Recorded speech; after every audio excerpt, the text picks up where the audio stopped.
What's going on, everybody? Welcome back to the channel. Dragon Ball Superheroes movie is out, a couple days ago. Okay, there's gonna be spoilers, so you've been warned.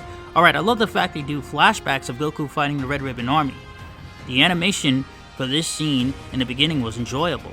The character Magenta looks like a mafia boss. Also, Akira Toriyama brings a special surprise character out, a short cameo of Vomi. Wait, what? Why does she look like Android 21? Vomi is the Red Ribbon Army scientist and the wife of Dr. Gero. She's Dr. Hito's grandmother and the mother of Givo, the person that Android 16 would be based on, as well as the second child that would become Hito's parent. She was highly intelligent and held the position of researcher at Red Ribbon. Damn, so the entire family are evil geniuses except for Hito. He was honestly weird and wacky, interesting character. He created Gamma 1 and Gamma 2 for the Red Ribbon Army. They were designed by him to appear and act much like superheroes. Also, I think it's very cool to see Piccolo get more screen time and character development. Pan also gets to train with Piccolo because he's babysitting her for Videl and Gohan. Later on, Piccolo finds out that the Red Ribbon Army is here planning on bringing back a new version of Cell and have an arrangement of kidnapping Pan. Piccolo contacts Bulma as soon as possible. Also, Goku, Vegeta, and Broly, and Chile, and Lord Beerus, and Whis are in this film. And the most craziest thing, right? It's insane, but actually, Beerus has a crush on Chile.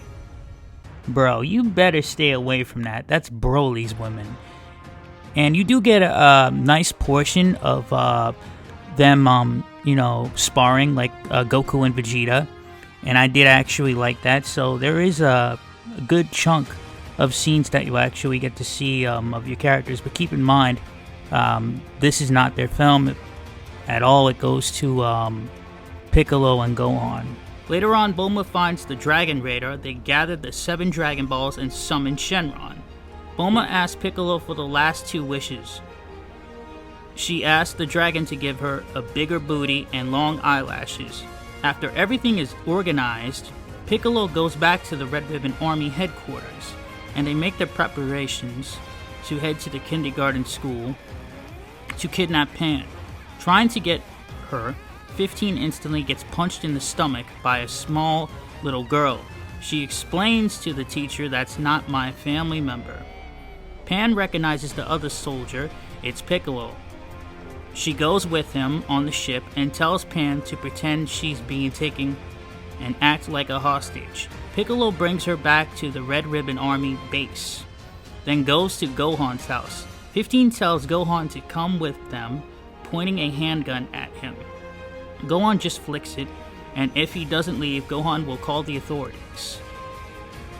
So 15 threatened him by showing Gohan the cell phone, and Pan scared and frightened.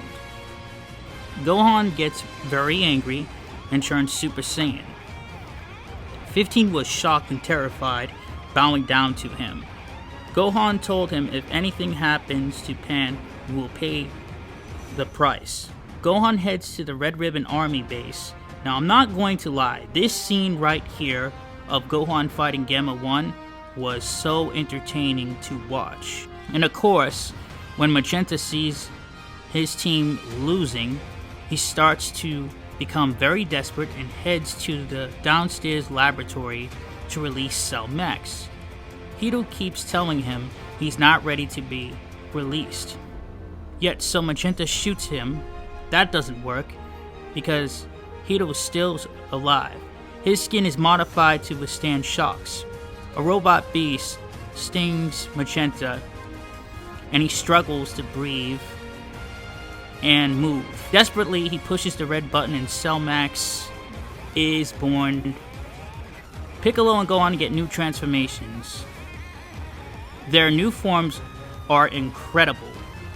The fighting scenes are very good, especially Orange Piccolo turning into a giant, fights Cell Max. It's like watching big kaiju battle. It was brutal, amazing, and violent. It's awesome to see Bulma bring help. We finally get to see Goten and Trunks. older in Dragon Ball Super. This time they actually explained how they matured. We also get to see them do fusion. Unfortunately, it's the fat Gotens. Yup, but they make themselves useful. Krillin and Android 18 also join the fight. Not to mention there's blood, and for the first time ever, it's PG-13. We never had that in a Dragon Ball movie at all. This is the first time. The fact seeing that violent battle going on between Cell Max and Orange Piccolo was insane. Gemetsu sacrificing himself just so they can succeed. You think Cell Max would kill Orange Piccolo?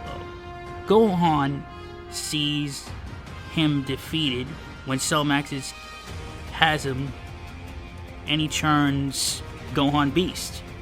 And let me just tell you right there, he goes ham on Cell. And it's just like really outstanding to watch. And on top of that, the fighting sequence to that is spectacular. And of course, Gohan knowing Piccolo's move, the special beam cannon that he used on Cell to get rid of him once and for all, was awesome. He literally just instantly destroyed him. Now, the CGI was fantastic. However, there's just one problem for me, and this is my opinion. I think it would have been better choice to have Cell in his perfect form. Because, let me be honest with you right now, Cell Max in his second form, they didn't even make him intelligent at all. He's just doesn't even talk, which is actually pretty sad if you think about it. But other than that, I enjoyed this film a lot, and I highly recommend everybody to see it. And yes, this is definitely the best Dragon Ball film ever created, and I highly recommend y'all to see this for yourself. And it made so much money in the box office, it's not even funny, that I do believe the Dragon Ball Super anime will definitely come back. Thank you all for joining me. Have a good one. Later! はずまでないと泣いてどんな顔すればいいか